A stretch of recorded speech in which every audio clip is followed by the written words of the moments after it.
Hello, guys. Welcome back to Take One. Today, we're going to talk about screenwriting and what it's involved. So today, I have two fantastic screenwriters with me today. We have Christian Fink and we have Michael Stevens. What up, what up? Yeah, so I'm a Clearwater now based filmmaker, writer, director, but I also do some DP work and color grading on the side. And yeah, just been staying busy, working on some new scripts. I wrote a feature film for a producer, so we're trying to get that in shape so that way we can take that out to pitch. And currently working on two new feature films. And I also finished at least a first draft on my seventh feature script. Congratulations. That's what's up. Oh, yeah. Staying busy. What's up? How y'all doing? Michael Stevens from Goggly Entertainment. Appreciate you, Gio, for having me. So, yeah, I started screenwriting in 2016. We currently have a couple projects out. Line 'em Up, a TV series. Riding Dirty Part 1 and Part 2 has been completed. We're working on Standing on Business right now. Four scenes away from that being completed, Part 1 and Part 2. And good news to those who follow us, we just started Favorite 2 as well. So as far as writing is concerned, I'm working on the drama/romance.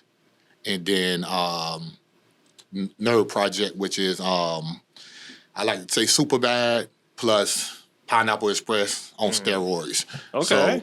So that's what we'll be looking to film in this 2025, the summer 2025. So you're also jumping into the comedy scene as well. Yeah. So we're trying to show a little different range, though. Yeah, Don't want to just do the shoot 'em up, bang, bang stuff. That'll be fun. So, yeah. That stuff is also entertaining, you know? Right, yeah. Yeah. Oh, yeah. Because I had to watch Line 'em Up and Riding Dirty to get some scenes for Gio's reel. okay, And that's yeah, cool. it was great. Oh, appreciate that, man. Appreciate that. So how did you guys get into screenwriting? Because I know that's something that a lot of people want to do. And usually, because, usually it's very daunting, to be able to, I need to write a complete story with a complete different world and these interesting characters. And it could be, very much, daunting for a person who's never attempted it. So can you guys give us an idea of, what made you guys get into it and basically your experiences around that? Yeah. I remember, because I originally went to college to be an actor, because I did a year in the military, because I joined with the reserves, and then I went to Savannah College of Art and Design after that. And I went to that school with the intention of being an actor, because I did some acting stuff in high school. I'm like, oh, I could be an actor.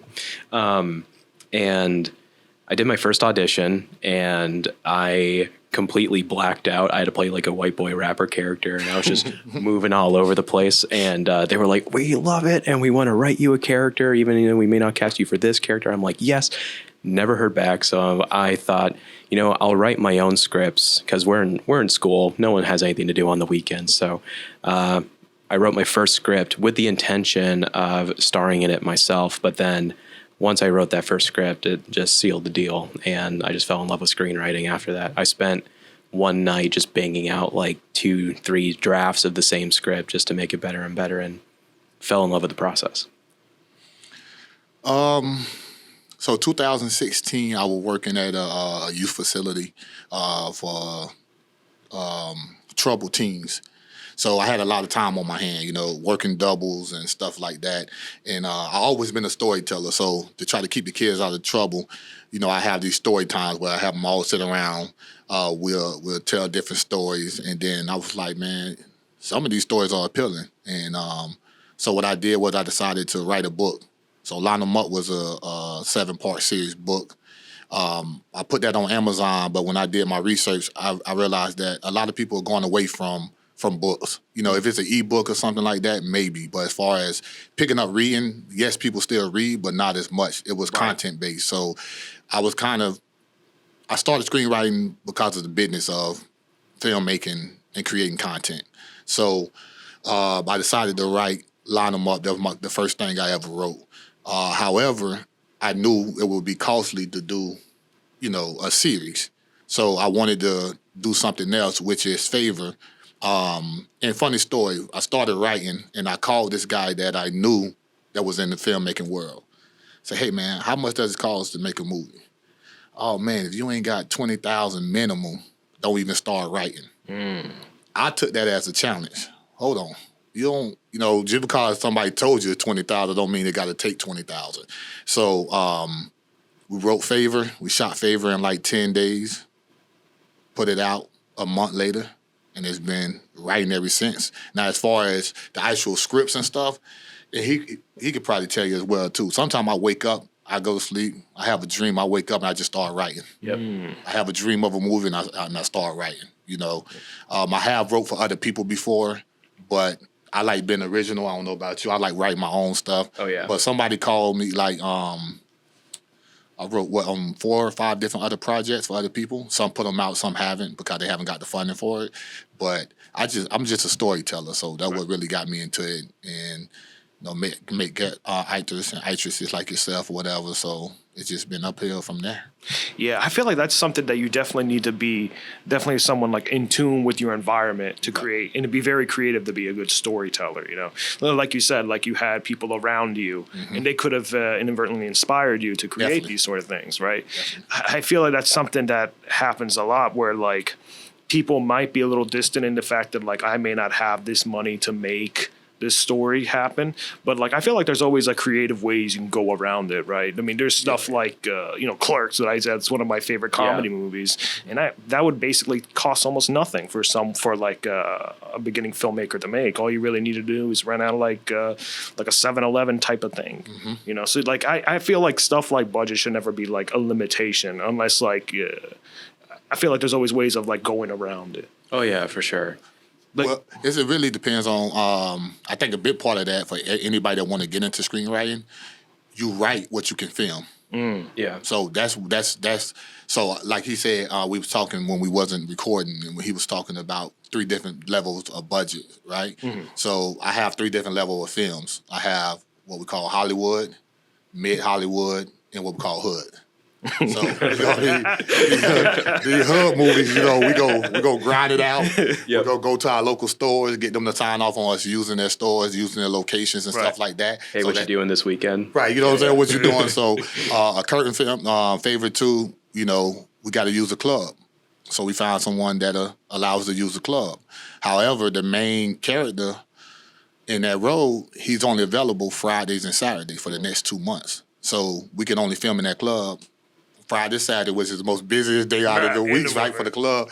We're going to film there from 2 a.m. to 11 a.m.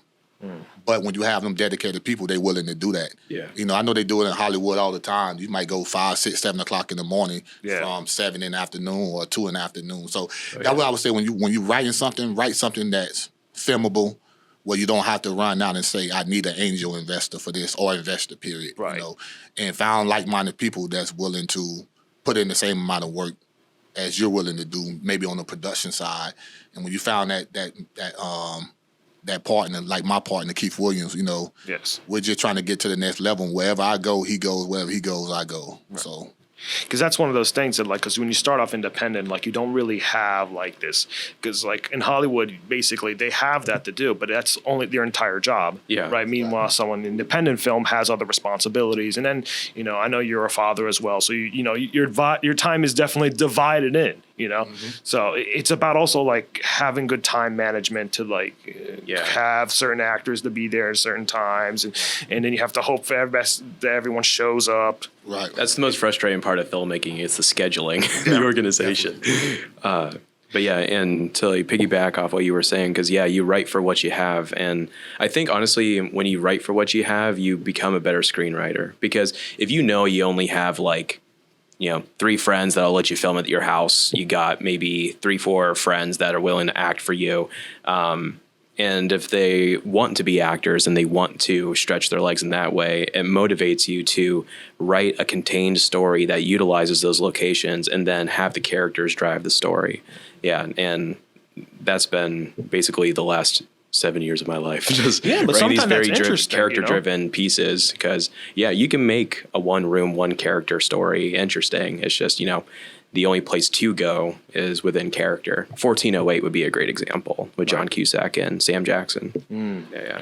No, sometimes it's great because sometimes if you are limited to a certain amount of people, like okay, these people are reliable. You almost create characters that are like basically like you see them as those characters, right? 100%. And that's one of those things. Like when you guys create characters, do you guys usually have people in mind? Do you guys how do you guys do you guys have yes. certain actors in mind, or you like? Yes and no for me. Mateo and Riding Dirty. You know, when I was writing that, I was thinking about you the entire time. I already knew who I wanted to play that role. I had seen your work that you did in Line 'Em Up, so I'm like, I know he's going to knock this out of the ballpark. You know, favorite two, yes, the lead role. My thing was, I want everybody that's working with us to feel appreciative, right, and get their credit and get an opportunity to get on the main stage and show people what they can do. So what I did was everybody from Line 'Em Up that was part of the Line 'Em Up brothers, I told them, I'm going to write a feature film for all of you guys. So everybody's going to play the lead role in something. I can promise you that. So as we was filming Line 'Em Up, I was actually writing favorite two for the gentleman who's playing it. Nerd Project, one of the gentlemen's go play the lead role. So, you know, just giving to those, like you said, it's very, man, your resources are limited. So when people come out for you, that's my way of giving back to them. If we don't never make a dime from this, at least I gave you a platform to show your talents and your skills. And I think that's what it's about. And story-wise, that's very indicative of real life, because everyone's like the main character of their own story, you know? Correct. Like, I mean, not many people you could be like, some people would be like, you know, character number 7, and then just like, they're just in the background. Like, everyone has their own story. Definitely. And everyone can bring a sort of interest to the world, you know, because, you know, a world is built up of millions of people. Millions of characters. Yeah, millions of characters. And the relationships, yeah. Yeah.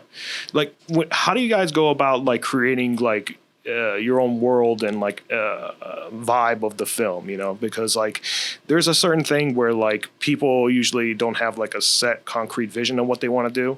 And you can easily tell that in the film where there's no clear, like, direction how they want to do it. Like, how do you guys create that? Because I feel like creating a world is usually, like, a make or break it on when it comes to a film.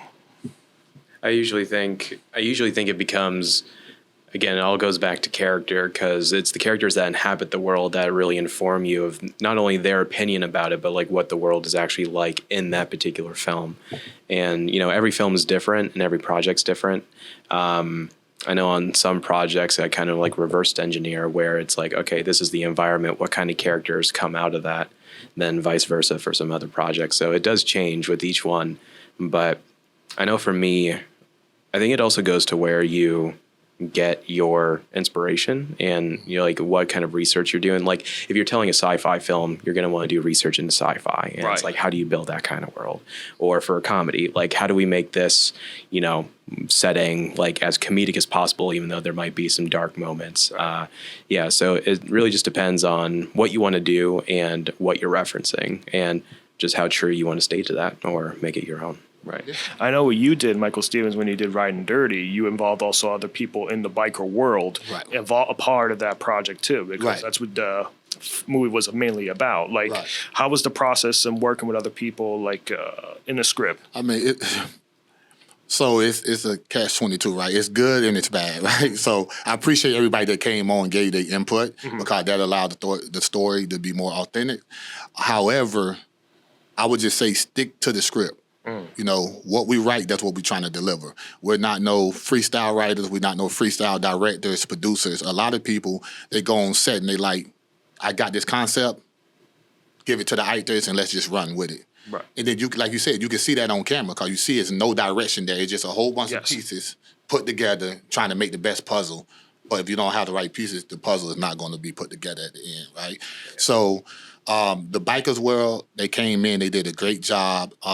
They made sure that the tone of the movie, the direction of the movie, making sure that when they supposed to wear their vests, their cuts, that they had it on at the right time. Without them, I'll tell you that we would have had to scratch the entire project. Because I did watch Son of Anarchy's, a couple other biker movies, you know, to get familiar with that world. However, if you're not from there, it's damn near impossible to, you know, to capture those real moments that you would have in the bike world. Because it is a distinct culture. It's definitely a totally different world, man. If anybody don't know about it, please look into it. It's a totally different world. I think you experienced some of that on the set, too. Yeah, absolutely. I think it was a lot of stoppage and saying, hold on, no, we got to do it this way. We got to have this tone. So, again, it's the people that you'll have around you, the cast that's willing to come out, listen. Because every actor and actress want to be a director. they want to be a producer, and they want to tell you how to do your job. But sometimes it's to your benefit, and sometimes it isn't. So as far as the characters, though, how do I mean, I watch a lot. I don't know about you. I watch a lot of TV, a lot of films, a lot of movies. Two shows that I always got to watch every year, and I pull inspiration from them shows is 24. I call it Jack Bauer. I don't need to call it 24, right? So 24 with boy Jack Bauer, and then Prison Break. I have to watch those once a year. I binge watch all the episodes. So I stop writing, I binge watch all the episodes, and then I go back to writing. And I pull from there some of those characters, like, you know, this guy here is interesting. How can I take that and drop them into my world and make the hood version of that, right? So that's kind of how I develop some of my characters. Family members inspire me too, you know. Actors on set inspire me. So I guess it's just based on what you're dealing with at that time. Yeah, I was going to say, Great choices of show. Great choices of shows. Oh, yeah. I do the same with Breaking Bad and Better Call Saul. Okay, Those are Breaking also Bad two is the one phenomenal. too. I love that. Yeah. So you guys just like when you guys create characters, is it like just based on usually a person, or is it just an amalgamation of like multiple people into one? Good question. I know for me, it's a mix of both. Like, I know there's characters in my scripts where it's like, oh, this is this kid I knew in high school. This is my old middle school teacher. This is my dad. This is my mom. And yeah, then others, it's just purely they're people that are not like me at all, but they just come in your head and it's like, hey, nice to meet you. Let's get to know each other a little bit and make a story together. Right. And those are the characters that really excite me the most, because it's when you kind of like have to kind of force yourself to have their perspective and just like stay true to that. And it's a really weird feeling when you're writing like the actual pages, but you know, it just kind of spills out of you if you get into that state. Because I feel like a lot of like crutches on when people start doing scripts is usually people create their world based on their own morality, and the person is just basically themselves in the movie. Yeah. Morally incorruptible, perfect, you know. And Well, then I do think like a small part of you does get embedded in each character, Sure. naturally. Yeah. But yeah, you have to have that cognitive ability, challenge, right? And usually to be usually like, the this enemy's person like- does not think like me, Right. and that's okay because it's a story. Like, Right. it's okay for them to be morally just horrible. Right. But hey, that's what makes it fun. And I think I mean, yeah, I was going to say the same thing. That was make it fun because I agree with you. A lot of times I put myself in every character's position. So everybody want to be a badass. Everybody want to be that nerdy guy who, you know what I'm saying, who got to force shit, right? Everybody want to be the goofy guy. Everybody want to be the gangster. You know, everybody want to be the romantic person. So it's like we live in a world where we can do everything and not deal with all the consequences that come along with it, all the drama that come along with it, we would do it. So what I try to do when I write is put myself in that person's shoe and how would I go about it. And that's why I feel like some of my storylines, I don't write for action, I write storyline. So I watch a lot of movies from like people from like across seas, like different cultures. And some of my people walking like, why are you watching that? I'm like, the storyline is dope. Yeah. The visual aspect of it might not be there, but the storyline is dope. Yeah. So I try to put myself in the role of the actual characters and how would I respond, how would I act. Sometimes you pull from other people. I didn't call people before. One of my good friends, Anthony Genti, I call him all the time. Hey, what do you think about this concept? And he's going to give me the truth. And then you could call other people and you ask them about the concept, and they just go say, yeah, because they want to feel like they part of something. I need those that's going to tell me, hey, I'm working on this thing right here. Like right now, we're working on a brain injury documentary for military. So it's brain injury and suicide prevention. So we got to go to Washington, D.C., meet some of these ex-military veterans and stuff and speak with them. And it's very appealing. And now I find myself every day trying to put myself in their position.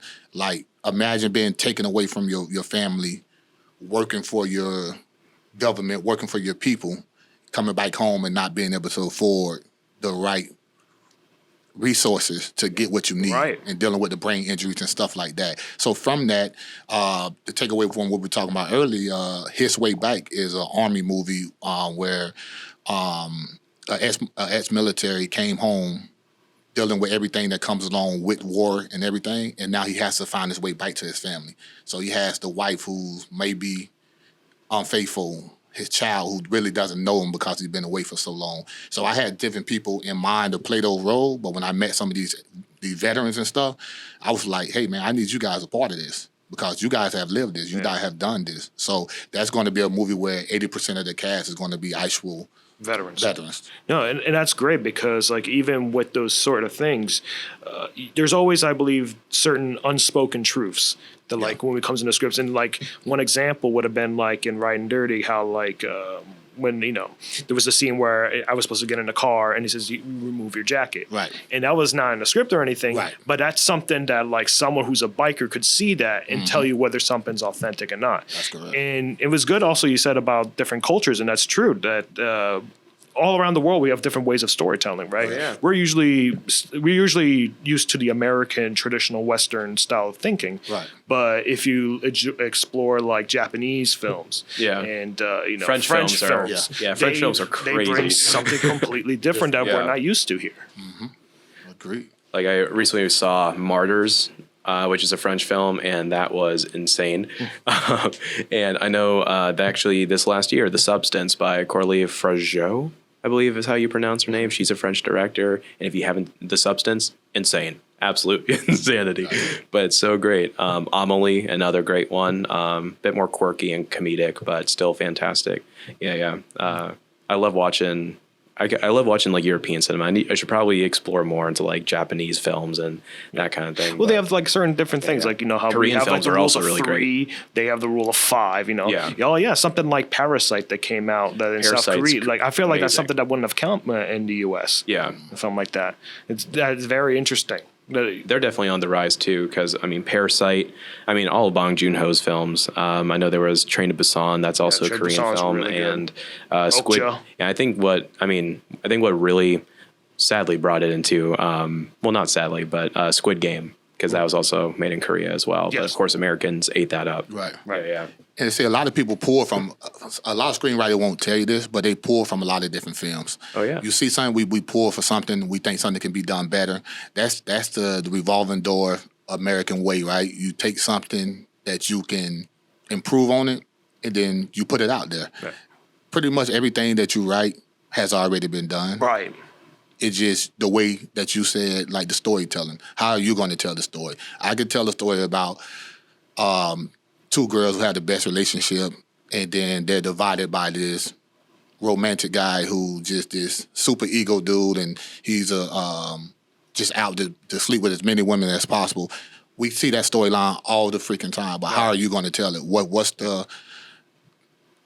Are you going to pull in what he has outside of that, family-wise? Do he have to? So I think the way that you put it together is the most important thing. And I like to challenge myself as a writer, too. I like to try to write something that I'm not well-versed to, Yeah. where I have to do research, because just sitting there just writing, I think the most fun part to me is my kids know if you see a piece of paper with a circle on it and has a name in it and lines attached, don't bother daddy. You know what I'm saying? Leave daddy alone. I'm in my think tank. That's a do not disturb. Right? That's a do not disturb. They walk in the room, they see it, they turn right around and walk out. Do not disturb sign. Right. It's like that's my unspoken truth. So it's just cool. Like my daughter, one of my daughters, Nailani Dennis, who you met before, she does the boom mic. She's our boom mic operator. I pull her in sometimes. Say, hey, you got any story you want to tell? Yeah. So we worked on something together called Underground Prison. And it's pretty much her concept, and I'm showing her how to piece it together, write it together, how to have the moving parts to it. But it's definitely time consuming. So I try to write when a lot of my family is asleep at night. So I'm up 3, 4 o'clock in the morning writing. So I have that silence and I'm able to think, or whatever the case may be.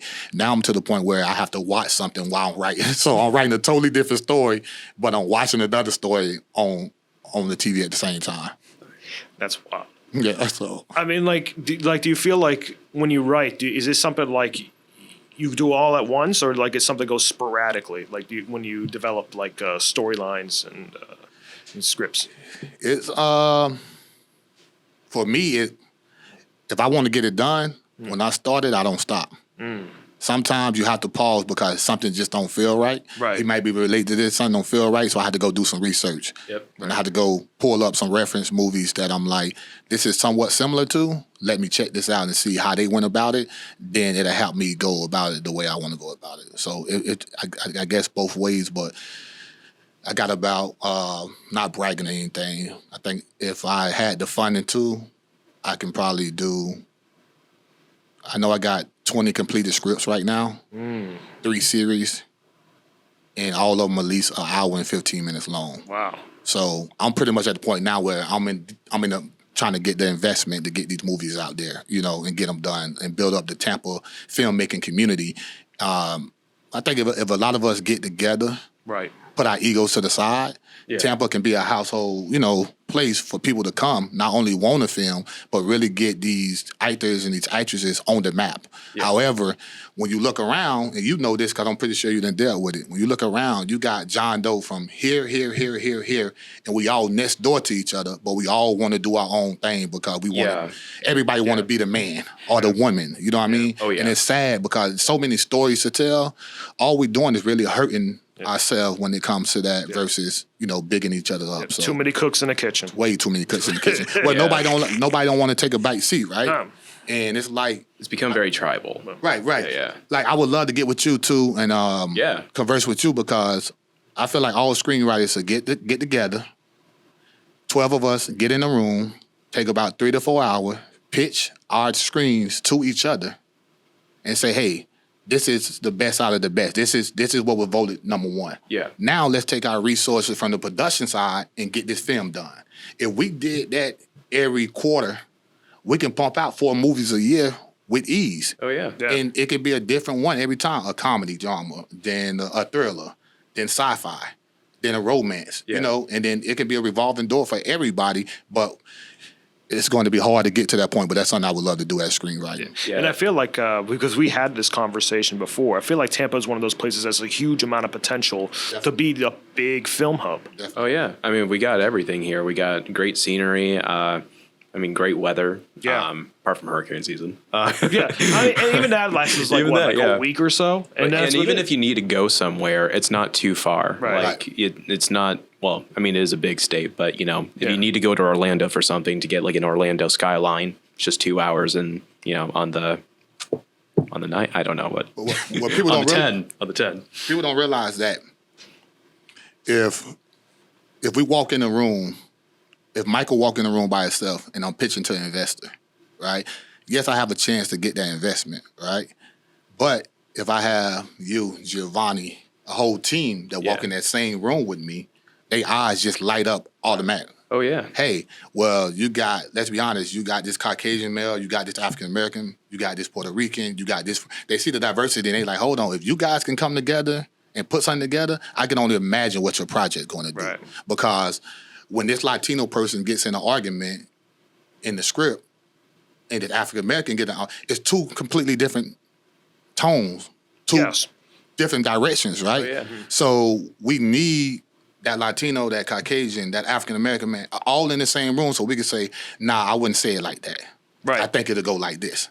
So you'll catch a lot of stuff if you really break down filmmaking, in screenwriting, you'll catch a lot of these shows, these movies. You're like, that's not how that's I had that problem as well. There's a lot of times where like you watch a film and it portrays like Italian people and like that authentic light doesn't click. Right. Very rarely does that happen. Right. I mean, I don't know for you guys as well. I mean, I don't know. Like, I feel like usually the problem with Hollywood is like a lot of writers and stuff are very homogenous wise, and like it's very much like one way of thinking. Right. And so it's kind of hard for them to depict different cultures and aspects that, because like when you're in a different house, like this is definitely a Puerto Rican house, this is an Italian house, like Gotcha. even where people sit and how people talk, it just there's certain like you can tell when like someone like this is not written by someone Right. who's Asian or black. Yeah. Or this, like, you know, and I feel like Without doubt. you can very easily click on it if you're a part of that community. But yeah, I mean, you can even take it further with just like kind of like region and where you grew up. Like the small town way of thinking is a very different mentality than big city. Right. If that's where you grew up. Sometimes it's Yeah, yeah. towns. Yeah, definitely, without a doubt. And you know, people in Appalachia think very differently than people in Arizona. Like it's just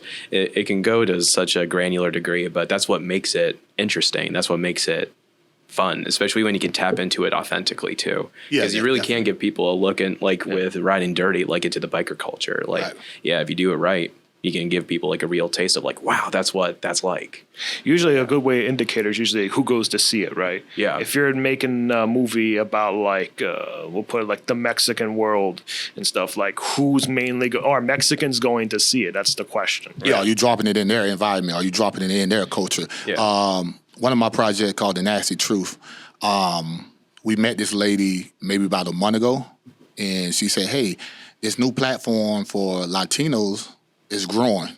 The problem is they want all Latino-based films because that's the culture that they're dropping it in. That's their demographic. So I was able to find a Latino writer, and I gave him my script, The Nasty Truth, and I said, hey, convert this into your culture. So that's what she's doing now. And then that's what we're going to be working on. I won't be pretty much like on set like I was with, you know, Riding Dirty, Line Them Up. I still own the rights to the script. The script is still mine and everything like that. But I'm going to let her bring on her people, do the casting, because that's their world. Right. You know, and I'm going to be in the background looking on so I can, looking on so that I can inform myself of that culture, just in case I want to write in the future. I don't have to go back to that person. But, I mean, you just got to do what's best for the film, what's best for the idea. I think he know that too. Like, if he had... You know, I wouldn't feel a certain type of way if he called me and said, hey, Mike, man, I got this. Not saying that you think I'm a gangster or anything like that, but, you know, I got these 4 brothers and I want them conversating over this, and what would they be doing before somebody come in and rob them? How would they react? You know, everybody want to talk about like racial profiling and shit stuff like that, excuse me. Yeah. If I tell my kids all the time, if I'm walking in an alley at 2:00 in the morning and somebody walking towards me, I'm going to be prepared for whatever's going to happen. Right. I don't care if that person white, black, Chinese, or whatever the case may be, right? So you have to understand that it's sometimes it's a culture thing, but sometimes it's just a simple human reaction, you know, a natural reflex. And that's what we want to do. When we writing, you want to be authentic as possible. Right. Sometimes I didn't wrote a whole feature film and I just threw it away. Because I'm like, that ain't make no damn sense. I just had 4 or 5 different dreams and tried to put it together. That didn't work, right? So I'm highly motivated by seeing others win, and like, hold on, man, like I could tell that story right there. Like, big thing in our culture in the black community is grandmas, right? Grandmas are the mothers in the black community. Right. A lot of the time, they raise the kids, they raise their grandkids as well. So golden years is about our culture and how our people don't realize that we're taking away the golden years from your grandmother by forcing her to raise your kids and their grandkids. When is she's going to be able to live her life? Right. And before it's too late, she can't move like she want to no more. She can't travel like she want to. So you took away her golden years. So stuff like that, I pull in others and let's sit down, let's talk about it. Hey, put a bottle on the table, everybody gets a cup, let's tell these stories. So I think that's a form of screenwriting too, just having to get together and letting people talk. Yeah. You never know where idea might come from. And that's a story that only someone that would be from the black community would be able to write, because like someone who would not have that experience and then grow up with that would be able to bring that certain authenticity to it. Agreed. Yeah, I know. I'm working on. Actually, I was mentioning it in the elevator on the way up. That script I'm working on, where it's a combination of like Get Out meets Rocky with a little bit of Iron Claw thrown in there. I'm not a fighter. I don't know anything about like the boxing culture, but thankfully, especially since moving to Florida, because I know the story I want to tell in that world, and I'm going to write the script, but then I'm going to hand it off to the producer, who's a retired boxer. Okay. He was boxing back in the heyday, like back in the 50s and everything. It was really cool to see some old footage. And then I have another friend, you've met him, Sean, Yes. who has also boxed and has trained. So I'm going to give it to them just so that way they can kind of give me notes like, you didn't get this quite right. Maybe maybe they would have talked this way. But and it's where you like want your anchors for the story to be. Like I know the story I want to tell in that. The rest of it is just making sure it resonates. Yeah. I mean, that's what it is, because we always feel like the screenwriter is just by himself, but a lot of times it's a collaboration. Definitely, without a doubt. Yeah. There are times of loneliness, but it's always refreshing when you do, like, you give a script to a friend and they give you like really honest feedback, and it's like, thank you. Oh my God. Right. Yeah. And a lot of times it's very appreciative too. I mean, sometimes, the worst thing when it comes to pitch an idea, the worst thing you could say is no. Right. Like sometimes it just doesn't fit. It just don't. Right. Yeah, and you gotta like you said, you gotta put your ego aside, do what's best for the story, and it's like, oh, okay, maybe, and there's always a little sting. It's like, but then you give it a day or two, get back to it, and because ultimately, what do you want? Do you want to be right, or do you want to make a good film? Right. Do you guys ever wrote something and once it was being made and being done, did it ever like change your perspective on something? Yes. Oh yeah. Yes. I mean, I think that happens all the time. And we found ourselves creating scenes while we're actually filming. I found myself creating scenes while we're actually filming. Like, okay, I get where I was going at with it, but it needs to be something prior to that. Right. Something else has to happen. So I think you didn't experience with me on set too. Yes. We'll be doing something. Everybody be talking about, we should do it this way, we should do it that way. And I'm over there in the corner like, hey, just give me 3 to 4 or 5 minutes or whatever. Yeah. And figure out, oh, no, we're going to do it this way. Once you see it, sometimes you got to change it. Now, when that happens, do you feel like it's because of the actor that brings something that like you wouldn't have expected, or do you feel like when you see that moment, does it instantly come with you like we can add this and like explore that? Yeah. So when you did the scene and line them up where you played the father of, I believe it was Maria Lopez, the emotions that you brought to that scene is why I went back and wrote the scene when you was put in the trunk and was blown up or whatever the case may be, right? But that was inspired from my daughter, because when I went home, my daughter like, hey, he's the best actor that you got. And I'm like, what are you talking about? Like, not only was he locked in prior to doing this scene, but he killed it the entire way through. So she saw you off to the side, getting in your zone, doing what it is that you got to do. So I was like, hold on, I need a little bit more of that, because my 13, 14-year-old is telling me like, that was so dope. We need more of that in the film, even though it was about gangs and stuff like that. But, we all man cry too, just like female, whatever the case may be. So I thought that was important. So that was an example of me creating a scene because of what I saw you do. So appreciate it. Yes, sir. Oh, yeah. And I love like how, and this is just a little caveat before I go into it, because especially with writing and acting, I feel like it's similar muscles, just exercised differently. Because I mean, I'm sure for an actor, it's like, you come to set with ideas, but then you come prepared, but then it's that idea of like, okay, gotta let it go and just do what's best for the scene and what's best for the character. And writing is very much the same way, especially on set. Because there are situations where you're on set and you're just like, oh wait, there's a better way to do this, or something that's a bit more emotionally authentic or whatever. Well, to me, like I always treat like the script as essentially like gospel, essentially. Like these things happen because it's written out for you. Yeah. So no matter what. If the guy says like I like goats, by that definition he likes goats. I think the thing of an actor is like it's to complement what's being said to what's not being said, right? I have like the way I do is like I explore the script and I look at what everything people say about me and what I say and try to put that together and try to create the character that was made to be for that script. Yeah. So my whole thing is to also create stuff that's not being said to complement stuff that is on the script. Yeah. Gotcha. And I remember when we were doing Acutely Infatuated, there was because the dog was barking and we did a take and you went, and this damn dog. And you totally caught Jackie by surprise. And I was like, yes. Yeah. But that's what it is. Like sometimes, like, because you wrote that script as a guy who didn't have like was trying so much hard to find a love, and it just wasn't clicking.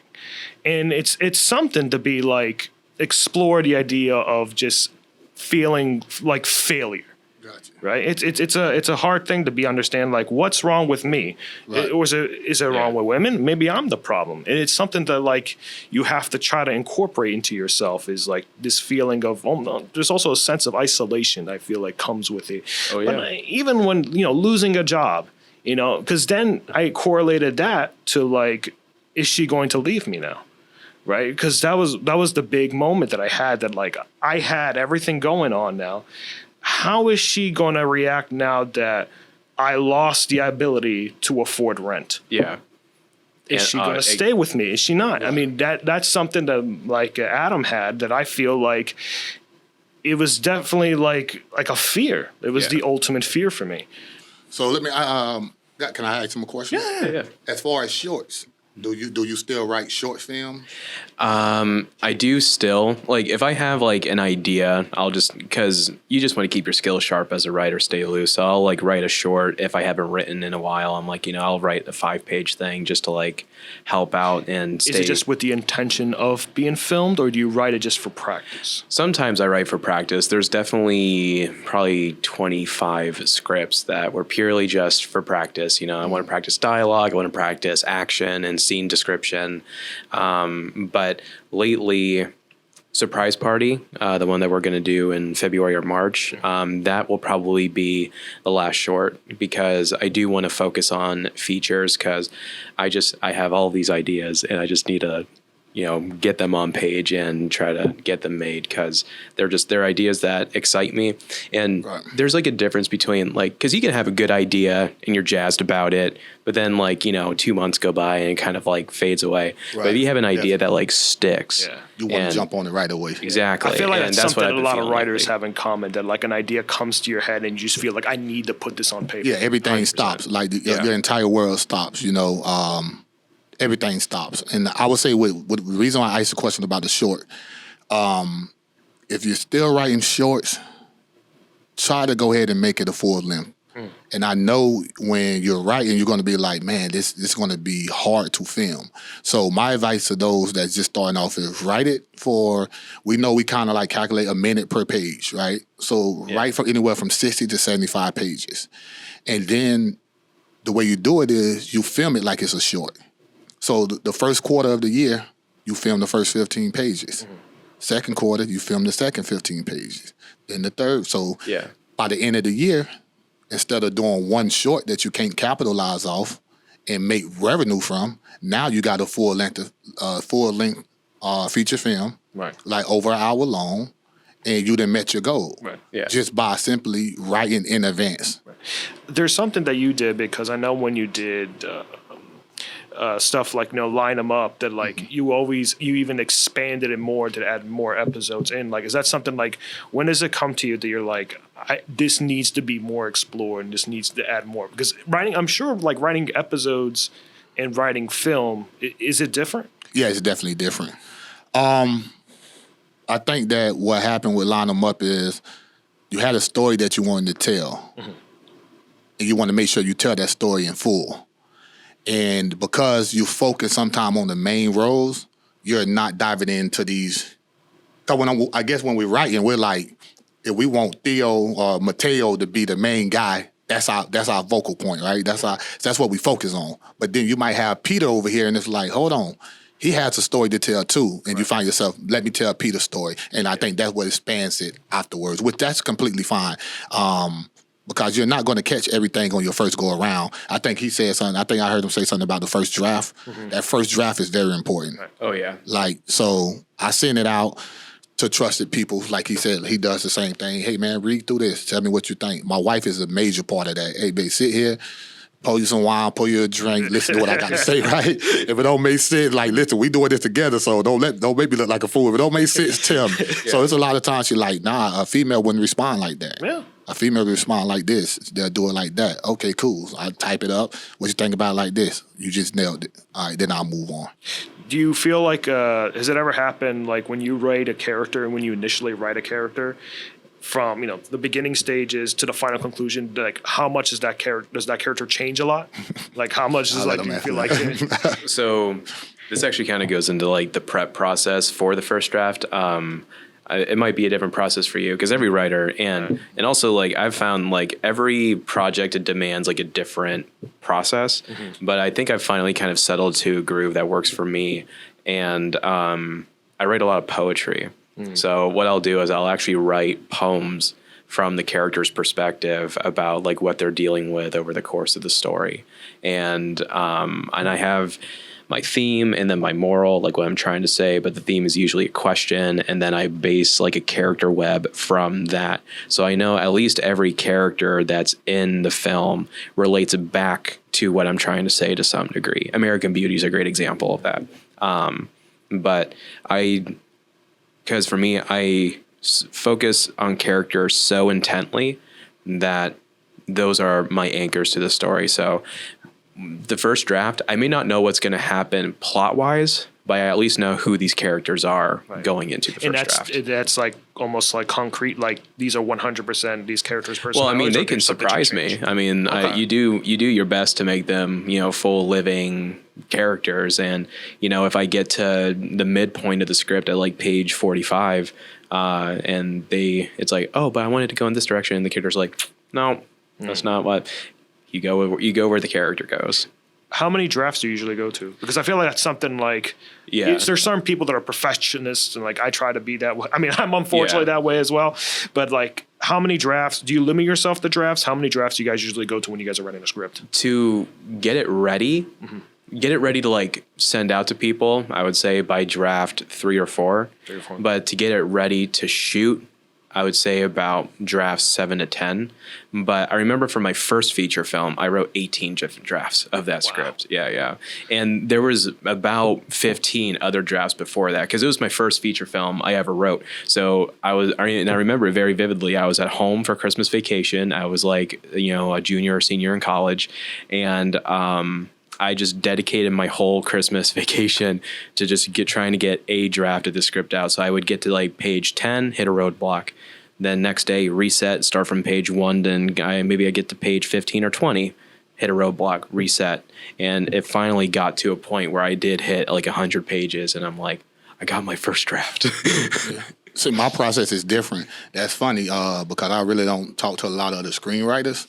So that's funny to hear that because I don't come nowhere close to that. Really? So when I do my breakdown of the characters and everything, I go through them from start to finish. I put together the entire plot. Yeah. So when I start writing, I already know what direction I want to go in. And I'm not writing based on character. I'm writing based on that storyline. Right. And then I'm just pulling the characters in. And the characters complement the story. And they complement the story, right. So literally if I show you, actually I'll send it to you. If I show you one of the layouts that I was telling my kids know would not to bother me, you'll see lines everywhere. And when they see it, they're like, that don't make no sense. No, this person is cheating with this person. This person, no, this person from high school. This person wants this person. So it's crazy, but it to the average person, it'll be like, that's ridiculous. But he just said something about poetry, which is very important because I think poetry, rappers, songwriters can become real good screenwriters because they're telling the story anyways. Yeah. And that's how I got started actually writing, not even knowing that I was a writer. I used to write poetry when I was a teenager, and I moved a lot around. And I had over like 200 pages of like poetry. That's amazing. And when I moved from 18 to 19, I lost the book. And I think at that moment, it was something that was like put on the back burner. Like I didn't care about writing anymore. Like I done wrote all this stuff. I done lost it. I don't want to write anymore. And then 2016, when I was working with them kids, it was just something that just came back to me. And my wife always said, man, that came like natural to you. And I went back and we started thinking, I'm like, well, when we had to do the Florida rights and stuff like that, even though I might speak sometime in like broken English and stuff, because that's the environment I grew up in, I was always top notch with Florida rights and stuff like that there. Right. So it was always something that was in me to tell stories. And I think Florida rights really prepared you for that because you never know what subject they were going to give you. And you had to make that story right then and there. Yeah. So my drafts are maybe 1 to 2, maybe 2. Yeah, about 2. And then, but a lot of that is when you send it out. So like when I was writing Riding Dirty, and I got to a point, I'm like, okay, this person can do this, but Giovanni can do it better. So even though I wanted that person to say this or do that, I'm like, nah, I'm gonna let Mateo do this because I know he's going to bring it, right? And I think now moving forward, as I write for those who I know I'm going to cast. I met enough where we counted the other day, I think it's over 180 actors that came out and worked with us. That must have been very hard to manage. Oh yeah, man. Oh my God, I think that's a hard. He going through flashbacks right now. Man, listen. So people had the audacity, they would have the audacity to say, like, screenwriters don't do anything, right? And it's like, when you're doing the screenwriting, you're doing the directing, you're doing the scheduling, you're doing the casting. Right. Yeah. You got to take 50 people that you got in that film, because a lot of people are doing it for free right now with deferred payments on the back end. So you got to work around their schedule. You're taking 50 schedules, putting them on a piece of paper and trying to see how you can work in enough days that complement each other to get this film done. Yeah. And I think that's the hardest part of it all. Writing is easy. You give me a concept right now, by the end of the night, I can have the first couple of pages drafted up for you, and you can see exactly where it's going at. But if you give me 50 schedules, man, that's my job for the next 7 days to figure out how to, right now we're casting for 7 suspects, 6 lovers, and it's a romance drama. We got 3 of our main characters from out of state. So now, not only do I have to get their time, when they fly in, just to be respectful, we're trying to shoot all of their scenes in that 4-day window that they fly in. So it get kind of pressing like that. That's the part I think that's not fun. Yeah. But you have to be a man of many hats. Right. It's needed until we get to that point where we can pull in. And that's what I was talking about, collaborating with other people. Right? Let's say, I'm sorry, tell me your name again. Christian. We just met today, y'all. So if we got together and we said, hey, look, we got these 5 scripts. We're going to pull 10 to 20 people out of the hat. We're going to send these 5 scripts to whoever votes on that script. You're going to pull your people, I'm going to pull my people, and we're going to make this script happen. That's what we need more of, and that's what put everybody on the map. Yeah. Everybody want their logo on the front and on the back versus, nah, man, we did this collectively. Yes, your company might been at the forefront of it, but it was in collab with Gogley Entertainment, BMG, their studios, right? And that's still screenwriting. I mean, I tried to start a screenwriting group. I don't know about you. It was a little frustrating for me because I write a certain type of way. I'm sure Christian writes a certain type of way. Right. So if we don't start at the beginning together, it's hard to bring somebody else in on your script midway. Yeah. Or 3/4 of the way through. Because they bring a completely different tone. Yeah. Completely different tone. I think that's happened a lot with, DC sometimes, but there was that movie, the Justice League. Yeah. And one of the weirdest things about that film was to completely shift the tone. And you can tell, like, it was someone else wrote this part. Yeah. Joss Whedon is very different than Zack Snyder. 100%. And it's like, that's what makes them great filmmakers. But yeah, it's like, and that's the other thing too. Sometimes you just got to accept, like, it's amazing to collaborate, but it's also, I'm sorry, like, it's nothing personal. It's just we're not on the same page, which is totally fine. And I think, like, going back to ego, you just got to be able to put your ego aside and just be like, okay, it's nothing personal. Right. It's like with acting. It's like, there's really no. It's just, sorry, you're not right for this project. Yeah. And sometimes they even tell you, like, there's no small roles. There's just small people, because every character has an impact in the story. Yeah, because otherwise that character would not exist. Yeah, because people got to. So I think a lot of people got to realize that when we write, we're writing for we got a purpose, right? We have a plot, right? Yeah. But the plot twist always happens when we aren't set. For me, I see something in an actor or actress, and I'm like, okay, now let me change the ending of this up because I want to have a part 2, and I want to give that person a chance to show how skillful they are. So you're right, there's no small parts. If your job is to take a butt whooping in the movie, by the way you take that butt whooping, you might be in part 2. Yeah. Because if we don't kill you, then you got to come back and get revenge, right? Because now we know we can put you in more fight scenes. Yeah. We can bring in real fight, like he said, like you sending your script to the boxers because it has something that's amazing. Yeah. And that's what I found myself doing too. Let me deal with the people on this storyline. And they're important too, even if your job is to get your ass beat, right? Right, The whole thing is you're showing the brutality of that group, or it can even be a comedic moment. You could even it could be a source of levity. Yeah. That's what I'm saying. But that person is important to that story. Yes. If you need a punching bag for your next project, I'd be happy. No problem. Yeah, because we got I give him some props. Comedian Say Something. I think you might have worked with him, but he was on Line 'em Up. So Comedian Say Something. I'm writing a comedy for him right now called Roommates, and it's pretty much based on like the Martin Show.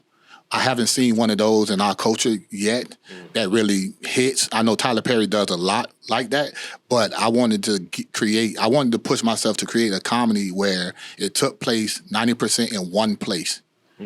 So how do I keep everybody entertained when you coming back to seeing the same small apartment with these different characters? Right. And then 10% of that, we got to go out, go eat, and go to the club, do different stuff. So that's where I'm pushing myself at, because you asked a question earlier, and I answered, thought that I was being truthful, but as we was talking, I'm thinking about it. Line 'em Up was inspired by some people I know. Favor was inspired by myself. You know, I feel like we're in the world now where when you ask somebody for something, you got to expect that they're going to want something in return, no matter what, you know. Standing on Business was, that came about because we originally were going to do Riding Dirty as another name. I ain't going to call the name of the movie, but we were supposed to do it, and something happened. We changed it up, and we still did it. But the person who tried to derail that project, the most quotable thing was Standing on Business at the time, the hashtag. Yeah. So I was like, man, it's time for me to stand on. Let me show these I ain't playing around. So y'all think it's a game? Not only am I going to still do Riding Dirty, I'm going to do Standing on Business. I'm going to name it Standing on Business. Then I'm going to do Favorite too. So by the end of this month, by the end of this year, we're due to have 5 new feature films completed. Yeah. It was like a blessing in disguise, because if it wasn't for that, Standing on Business would have never even came about. Thought. And it was just out of the blue too. Like, now I got, you know, as writers, I got an idea of Standing on Business. What we're going to make it about? Sex trafficking, drugs. It's going to be more towards, you know, whatever it might be, Standing on Business. So we came up with a concept and just started writing. I mean, I wrote Standing on Business in 5 days. And now we're filming it so much, and like you said, we capture stuff on scene. That was supposed to be a 1-part thing. Now it's a mini-series. It's 3 parts to it now. That's crazy. How one thing just is slowly developing to more and more. It can evolve, Yeah, it can. Real quick. Real quick. Now, one of the big things that, like, as people ask me, was writer's block. How do you guys deal with that?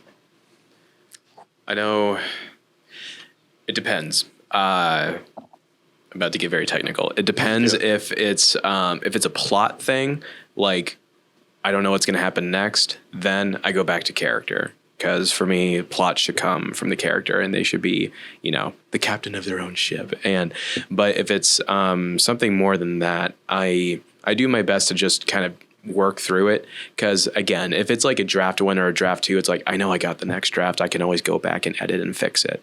So I'm willing to suffer through writing maybe 2-3 pages of just really crappy script to then maybe have that lead me to somewhere like, oh, and then I find that groove again. And then, so it's like, you know, you don't lose the momentum, but yeah, some days it's just, you just need to watch an episode of American Dad and just kind of put it on the back burner.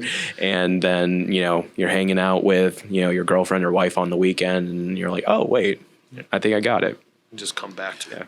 Well, I used to, that's a great question, by the way, because when I was in high school sometime and I didn't want to talk to one, so I don't know where it came from. Just 1 month, I'm like, I don't want to talk to nobody. I want to find out how people respond to different things. So in the lunchroom for a month straight, I would go sit in the area behind someone and just listen to them talk. And then I'll go to another person, just all different people. So when I get writer's block, me and the wife, we get dressed up, tell the kids we'll be away for the weekend, and we go out and we just have a good time. And while we out having a good time, I found myself still studying people.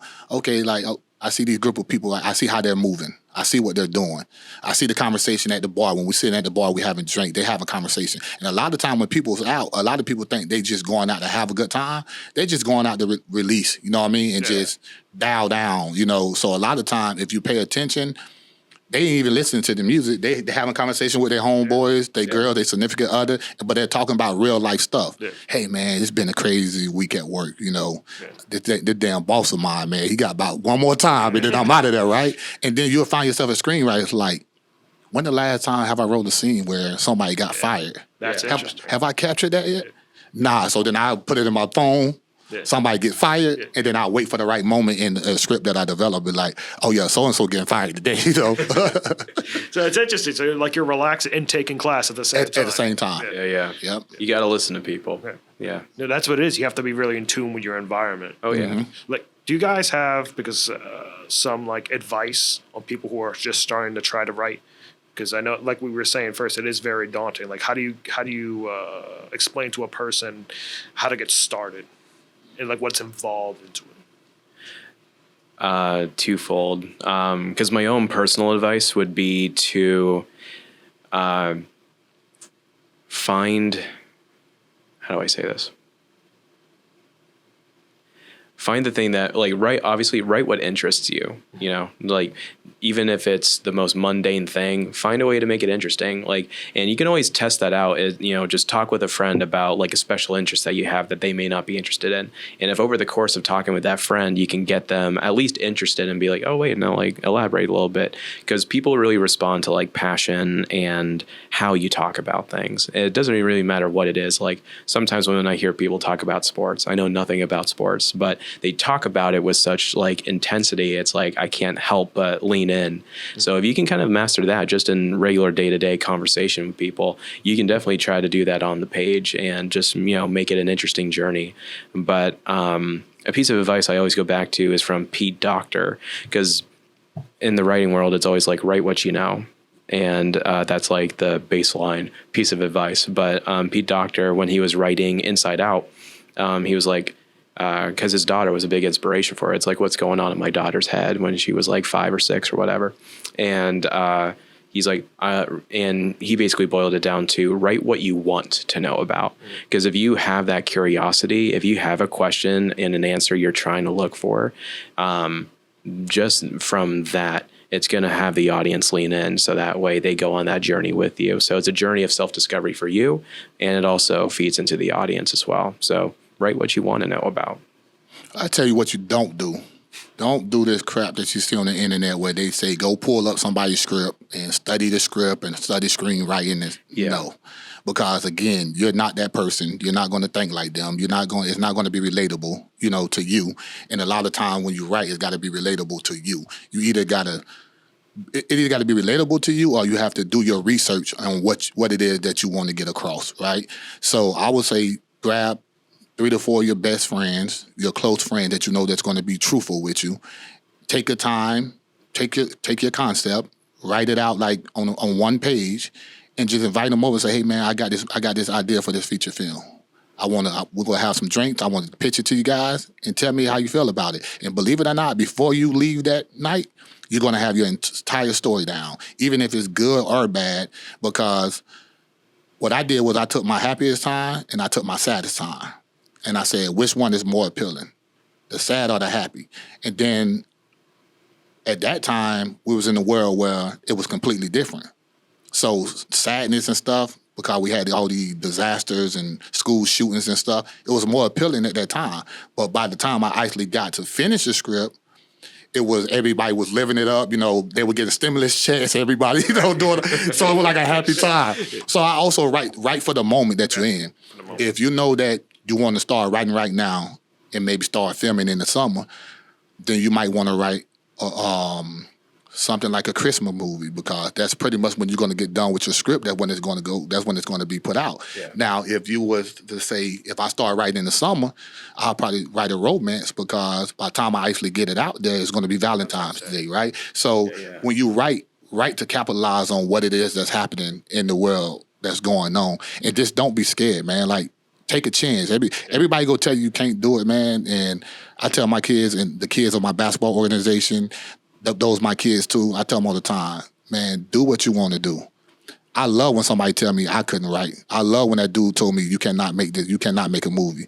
Oh, I can't make a movie because you struggled to do it the last 10, 15 years? Okay, not only I'm going to do it this year, I'm going to keep you as my Facebook friend so you see it, you can track it, and you can know. So don't take no no's. Take all the no's, but just wait on the right yes. You know what I mean? If you write, because he said 20, so I think altogether, I think I got 25 scripts written right now. And I know some people that got 100. And then when they give it to me to read, I'm like, well, this is why it's a good story, but you need a freaking $100 million budget. Yeah. It's hard to get $100 from friends to do a feature, And this is a big thing too. If we had a screenwriter's like plot where it was like a pot, where it was like, okay, let's go out and do a GoFundMe. And again, whoever get voted the best script, we're going to do that movie. Man, your friends, your family, for me personally, they ain't giving up no money. They ain't helping you out. But guess what they want? They want front row seats to the premiere. They want to come there. You know what I mean? It's just, so I say all that to say this. Don't listen to nobody. If you want to become a screenwriter, lock in, start writing, and before you know it, you go be surprised. You got to stand on business. Stand on business, man. You know what I mean? Part two coming soon. I liked what you said. Don't be afraid. Yeah, don't be afraid. Don't be afraid. Because we do it anyways, right? Putting it on paper and talking out loud, it's the same thing. I found it to be the same thing. I mean, I'm pretty sure you can sit right here all day and talk about your scripts. Oh, yeah. And tell the stories. I got a lot. Right? Protect yourself, too, though. Number one, protect yourself. Because although you could send it to an investor and you try to make them sign an NDA, stuff like that, man, that's rich people with money. They don't, okay, you don't trust me, then, they'll rip it up. I don't care nothing about this. Yeah. So what I do is I copyright all my scripts. I had somebody ask me the other day, man, you just send your script to anyone. It's copyrighted. All of them. Yeah. Oh, I didn't know that. What you mean? You got to business first. Don't get the twisted. Business first. So I love what you're doing here, man. I appreciate you inviting me out, man. I hope that you come on ours as well, the Powerhouse Group. Yeah. We're coming out with all Tough Talk podcast. Nice. So we'll be doing that too. And that's just to try to bring actors, the cast, and the production team together in the city of Tampa and surrounding cities. Let's talk about how we can get Tampa on the map, get more movies out here, get some A-list actors out here. And who's your favorite actor? Daniel Day-Lewis. So you would love to work with him, right? Oh, absolutely. So if we put our heads together and we do it the right way, we can get to that point. We can get him to Tampa. I'm not real big on names like in the movie industry and stuff like that because I tell my kids, I'm getting tired of watching the stars. I want to be my own star. Facts. So when I get to that point where they know my name, then I know their name. But right now, you can't. Jake Bauer, that's the only probably name I know because that's my boy. You know what I'm saying? Anytime he come out with anything, and look, I know his real name, but to me, he's Jake Bauer for the rest of the night. If I ever meet him, what up, Jake Bauer? You know what I'm saying? No disrespect. So see the clock counting right? down. So and they're coming out with another one too. So that's awesome too. He's coming out with one more, I believe, to be released in 2025, man.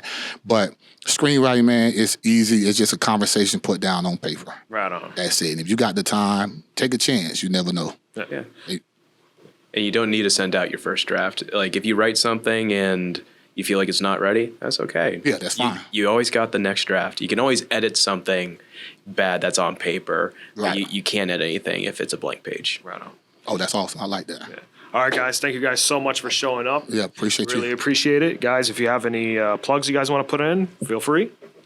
I got a 25-minute short film starring Gio here as the lead. We're aiming for a Valentine's Day release, so definitely keep an eye out for that. Going to be uploading it to YouTube and Vimeo, and we're also gearing up for another short, but also 2025 is the year of the feature, so we got a feature coming out this year.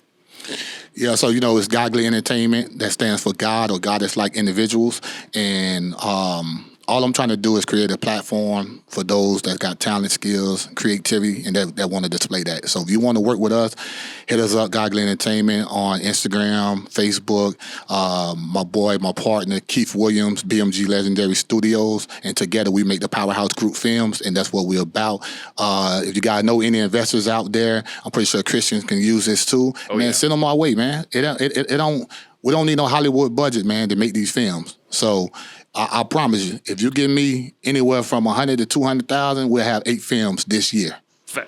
Imagine how many people we can employ, we can put on the map, and we can help out. So let's work together. Let's build this thing up. Again, appreciate you for having me on your pod. That's facts. All right, guys, thank you so much for watching. And this episode is sponsored by Future Edge Strategies.